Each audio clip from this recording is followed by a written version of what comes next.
Ô, Vanessa, em relação a atividades físicas, quais são as recomendadas para crianças? Então, é sempre importante, hoje eu vejo muito adolescentes, né, na academia, por exemplo, então sempre com acompanhamento de um profissional, educador físico, isso é extremamente importante. E a atividade física, ela pode ser diversas, né? E sempre que possível acompanhado por um professor, porque, né, enfim, para evitar qualquer tipo de risco. Mas deve sim fazer, né, desde o brincar, desde uma natação, um futebol, um vôlei, né, um ping-pong, um basquete, andar de skate, enfim. É muito Atividades interessante que fazem eles se se movimentarem movimentar, para ter né? E essa ficar o queima. menos possível nas telas, Entendi. né? Porque as telas levam ao sedentarismo, isso faz com que a criança ela tenha um gasto energético baixo, né? Favorecendo aí o acúmulo de gordura corporal.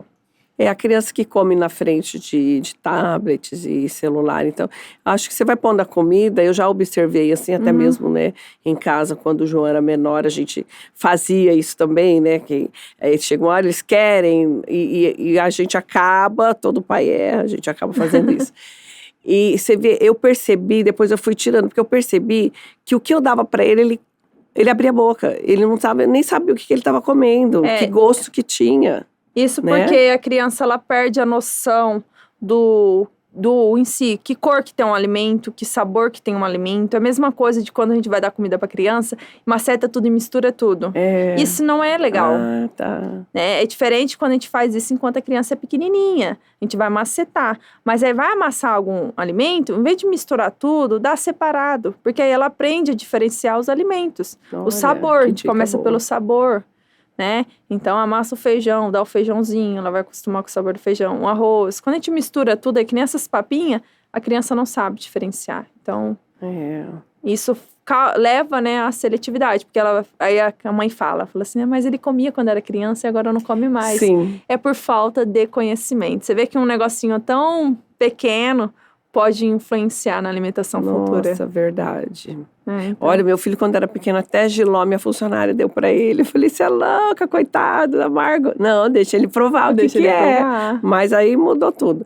Mas, lógico, depois, assim, eu vi que ele estava com uma compulsão alimentar. Até eu gostaria até que você falasse também sobre essa questão, o que leva à compulsão alimentar de uma criança. Hoje em dia, qualquer estrutura, vamos dizer assim, a rotina alimentar da criança, ela come na frente das telas, ela vai para a escola, mas volta geralmente uma criança mais restrita, mais quietinha, né? Muitas vezes também a influência da má atenção dos pais, né?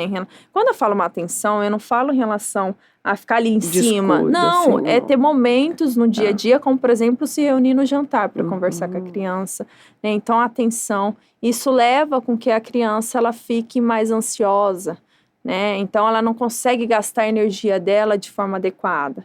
Então, criança que fica muito na tela, por exemplo, né, já tem estudos que comprovam alto índice de ansiedade nessas crianças, porque ela não sai de casa, ela não vê o céu, ela não vê o sol, ela não vê os pássaros, ela não vê a natureza, ela não vê pessoas diferentes, ela não gasta energia, não brinca, né, ao ar livre. Isso faz com que a gente fique... Imagina, na pandemia, a gente ficou dentro de casa. Como que a gente ficou? Nossa, foi super ansioso, né? É a mesma coisa que acontece com a criança. Né? Então, quando ela é mais... É aquela falsa quietinha, né? Ele é quietinho. Não, é verdade, o meu é quietinho mesmo. A gente tem que tomar um certo cuidado com o que é quietinho. Será que ele está evitando comer perto dos amiguinhos porque ele está muito ansioso, aí quando ele vai comer, ele come de um monte, né? Ou é porque já está acima do peso, aí ele se sente desconfortável com o seu corpo, aí não quer comer na frente porque ele sabe que as pessoas estão vendo que ele está acima do peso, isso gera ansiedade. Verdade. E aí ele come escondido, né? Tem crianças que não comem nem na frente dos pais, quando vê, ataca a geladeira. Então a gente tem que tomar cuidado com as crianças que são quietas, porque não é normal ser quieta em frente ao computador celular, não. Como que ela como que ela é fora disso? É verdade. Então, a compulsão, ela é uma consequência, né, com o aumento do peso, o desconforto corporal, né? Em E também relação à pode alimentação. estar ligado à questão emocional, psicológica também. Com certeza. A ansiedade já começa daqui, né? Começa, né? Para falar a verdade, ela começa no intestino, né? Ah, é? Na produção de hormônios. Tem um hormônio que faz com que a gente se sente bem, né? Que é produzido no nosso intestino em grande quantidade. Então, por exemplo, se a pessoa ela tem um intestino que não é saudável, já tem uma má formação desse hormônio. Uhum. Isso faz com que ela fique mais deprimida. Isso leva, né, à ansiedade, por exemplo. Nossa. Né? Então, a alimentação ela influencia totalmente o nosso psicológico. O psicológico influencia nos transtornos alimentares, como a compulsão, a anorexia, a bulimia, a distorção de imagem. E um dos principais assim, sinais que a gente encontra, né, tanto nos estudos como no consultório, é essa distorção de imagem e medo de comer na frente das pessoas.